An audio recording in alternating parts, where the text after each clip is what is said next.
YOLO composing gloves here, and today we are going to jump into Burgessian or structural analysis. The whole point of structural analysis is to provide a way to learn about everything that sound can do. It's broken into three components. First, the three components of sound. Second, the five components of music. And third, the 6 aspects of sound. In this video, we only want to get an overview of what these pieces are and how they can be put together. This is of course all covered in the book in much greater detail. Because this is just an introduction video, we will get into the specifics of each thing and how they work in future videos. The three components of sound are frequency, phase, and amplitude. These components form the physical aspects of sound. Frequency is how many per second, and all sound is composed of a bunch of frequencies called a spectrum. Phase ties back into circles, but often in audio, we use a simpler form of phase where we only think about the starting point of a wave. We will talk more about this in the actual phase video. Amplitude is how loud each of the frequencies that makes up the sound is. By changing the frequencies, phases, and amplitudes that make up a sound, we can create any sound. The five components of music are theme, structure, sound, harmony, and rhythm. These five components can describe any piece of music. There are also several claims about these five components that are justified after the five components are discussed. For now, here is a summary of the five components and what each one means. Theme contains all ideas, philosophy, and melody. Structure is how themes are organized. There can be thematic structure, harmonic structure, and many other kinds. Its abstract use is invented by humans.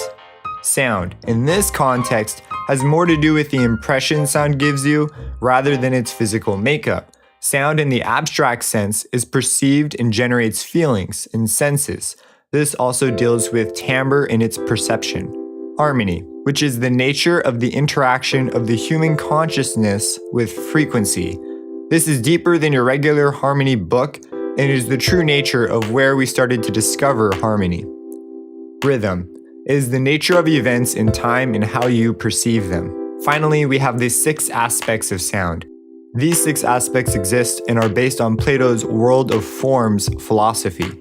You see, we try to talk about things using words, but words are defined by other words. The words themselves are trying to describe a form. Love, friendship, motherhood, etc. all are forms. Each one of these has their definition adjusted in order to describe a particular example, but each are a part of an ideal form. For example, take love. Your significant other loves you in a different way than your mom or your sister loves you. We could continually come up with more and more examples of different types of love in an effort to come to a full definition of love.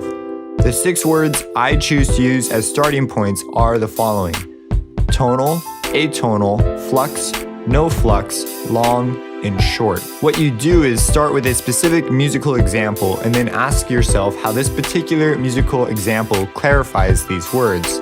Some songs push the edge of what these words even mean. For example, John Cage's 433 is 4 minutes and 33 seconds of no piano playing. Some people say it's 4 minutes and 33 seconds of silence, but the audience themselves makes sounds and this becomes the music. The rustling of feet and clothing, the sneezes and so forth. Such an example of music brings many of these words' true definitions into question. For example, is it tonal or atonal? It seems to be a case of atonality, meaning there is no key, since it's silent and doesn't have a key. But it's certainly not the same as the atonality of a piano piece that does play notes but has no key. These kinds of analysis can give insight into what makes a piece of music work the way it does, especially in less extreme examples. The aim of the 6 components of sound is not to define the words, but rather to continually realize new musical insights, to gain new information. When all 3 components of structural analysis are used, and there are also several additional methods of analyzing that are offered in the text and will be offered in future videos, then we say we have done a structural analysis. This will yield useful musical insights. The upcoming videos will show more methods and dive into each topic more fully. Have a blessed day.